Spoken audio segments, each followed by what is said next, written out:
आदर्श जी बताते हैं कि ये घटना उनके साथ 2 साल पहले घटी थी।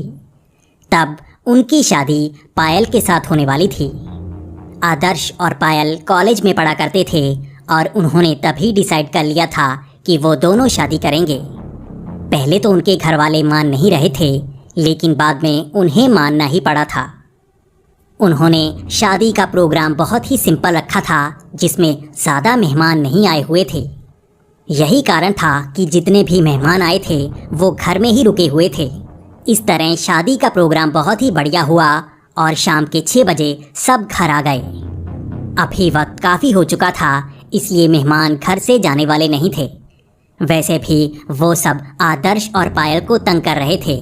वो सब कह रहे थे कि आज यहाँ घर पर सुहागरात नहीं मना होगी, क्योंकि सब परिवार वाले यहीं पर हैं और यहाँ पर रहने के लिए ज़्यादा स्पेस नहीं है। लेकिन आदर्श को नहीं पता था कि उसे एक सरप्राइज़ मिलने वाला है।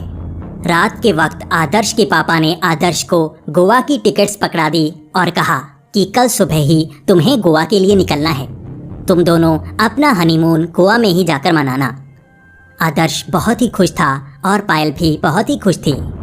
पूरी रात सबने बातें की और ऐसे ही निकाल दी और सुबह के वक्त आदर्श और पायल गोवा के लिए निकल गए।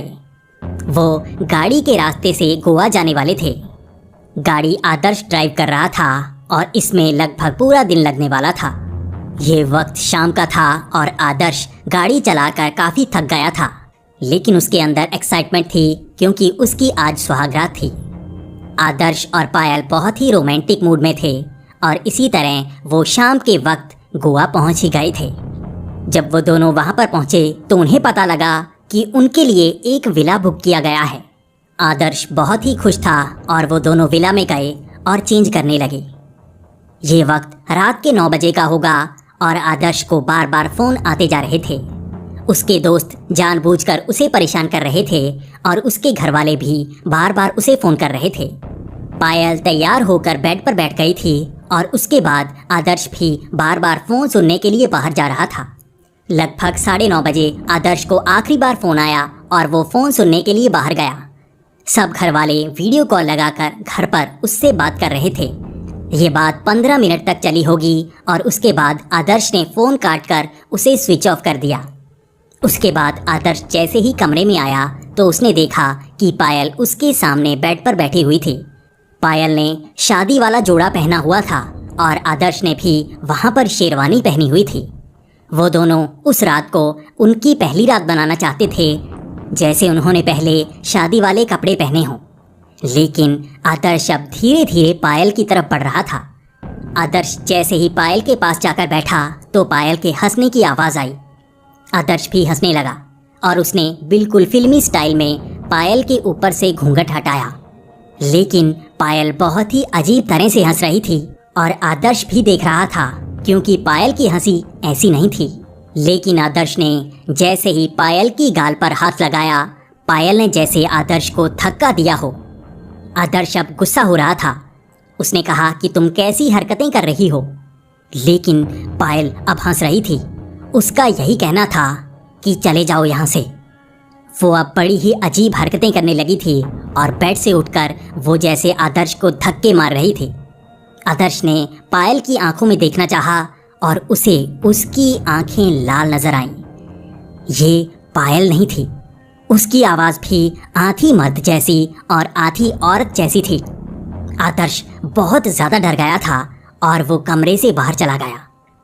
पूरी रात आदर्श कमरे के बाहर बैठा रहा और उसे अंदर से बहुत ही अजीब आवाज़ें सुनाई देती।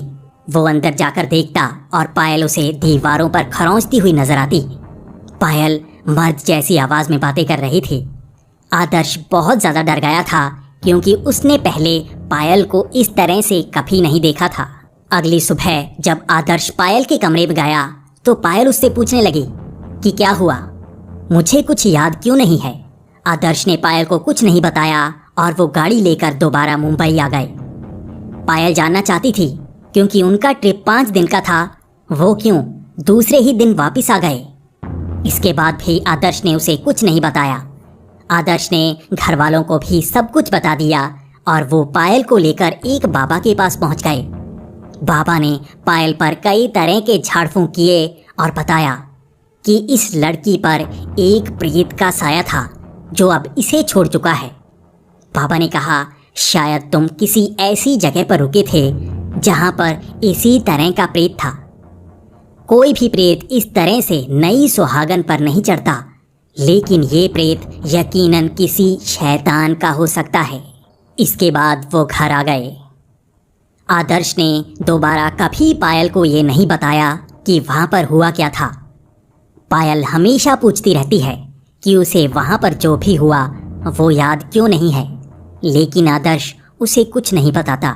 दोस्तों, आपको ये कहानी कैसी लगी प्लीज़ कमेंट्स में ज़रूर बताएं। अगर आप किसी खास टॉपिक पर वीडियो देखना चाहते हैं तो कमेंट्स में बताना ना भूलें। इसी के साथ अगर आप ऐसी ही वीडियोस आगे भी देखना चाहते हैं तो हमारे इस चैनल को सब्सक्राइब ज़रूर कर लें। तो मिलते हैं अगली वीडियो में, तब तक के लिए डरते रहें।